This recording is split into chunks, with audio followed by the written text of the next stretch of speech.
उपमुख्यमंत्री अजित पवार यांचे सख्खे पुतणे युगेंद्र पवार यांचा विवाह सोहळा पार पडणार आहे।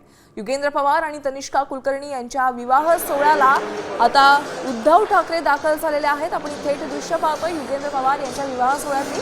मुंबईमध्ये हा विवाह सोहळा होतोय। या ठिकाणी आता उद्धव ठाकरे दाखल झालेले आहेत। सोबत रश्मी ठाकरे आणि आदित्य ठाकरे देखील या विवाह सोहळ्यासाठी उपस्थित आहेत। काही वेळेसाठीच आपण पाहतोय की मनसे नेते राज ठाकरे देखील काही वेळेपूर्वीच या ठिकाणी या विवाह सोहळ्याला उपस्थित झालेले होते आणि यांच्या मागोमाग आता ठाकरे सेनेचे नेते उद्धव ठाकरे देखील तसेच आदित्य ठाकरे आणि रश्मी ठाकरे देखील उपस्थित झालेले आहेत। युगेंद्र पवार आणि तनिष्का कुलकर्णी यांच्या विवाह सोहळ्याला सर्वपक्षीय नेते उपस्थित राहिलेले आहेत। अगदी मनसे नेते राज ठाकरे आणि आता उद्धव ठाकरे देखील या ठिकाणी पोहोचलेले आहेत।